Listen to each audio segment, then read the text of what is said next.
আস্তে গো, আস্তে আস্তে তারা আস্তে বল। আজকে মাতৃভাষা দিবস। আমরা বাঙালি, বাঙালি গর্ব। এই খাতা পেনগুলো দিয়ে অনেক বাংলা পক্ষকে অনেক ধন্যবাদ জানাই। আমার নাম জ্যোতিরা, ক্লাস 11। ভালো লাগে আমার ছবি আঁকতে, খাতায় পাতায় চাই মন খুলে আস্তে আস্তে মনে আসে যখন খাতাটা রয়ে যায়, হাতি গরু গাছটাকে আঁকি আমি কত কি। নামটা লিখে দিতে কি করলি এতক্ষণ ধরে? আমার নামটা লিখতে বললাম তোকে। আর পড়াশোনাটা করবে, স্কুলে যাবি। ভিডিওটা কেমন আসছে? ভালো ভালো এসছে, ফালতু চলে আছে। তো টিউশন গুলো বললাম যে আমার নামটা লিখতে দিতে।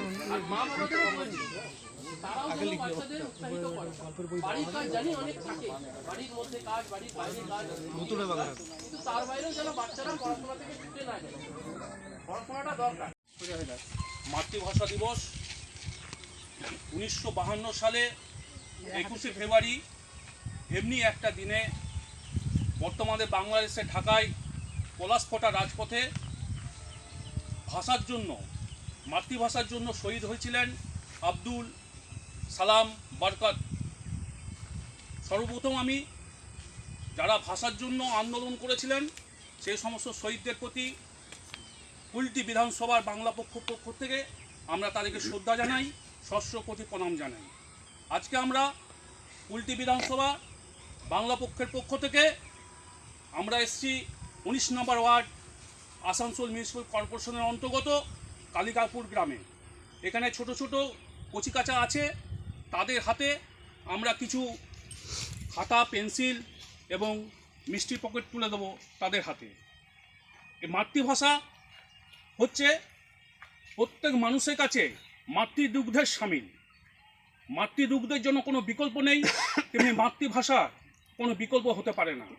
তাই আমরা বাঙালি হিসাবে আমি গর্ববোধ করি যে আমি একজন বাঙালি, আমার মাতৃভাষা বাংলা। জয় বাংলা, বাংলা পক্ষ জিন্দাবাদ, জয় বাংলা, জয় বাংলা। কুলটি বিধানসভা বাংলা পক্ষ জিন্দাবাদ, বাংলা পক্ষ জিন্দাবাদ, আন্তর্জাতিক মাতৃভাষা দিবস জিন্দাবাদ। এবার আমরা বাংলা পক্ষের সভাপতি মাননীয় শ্রী সুভাষিস দত্ত মহাশয় উপস্থিত আছেন, সহসভাপতি মনোজ দাস মহাশয় উপস্থিত আছেন, আমাদের কুলটি বিধানসভা বাংলা পক্ষের সহযোদ্ধা শঙ্কুপাল, সাধন বাউরি, তপন গুইন, তপন চক্রবর্তী, ভাই বিশ্বজিৎ সিংহ, সুমন ভট্টাচার্য, সুদীপ কর্মকার, সকলকে আমরা স্বাগত জানাই, অভিনন্দন জানাই।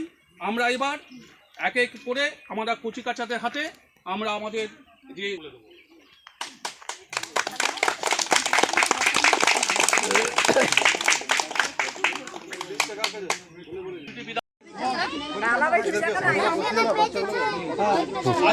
সামনে বসে যাও, ফটো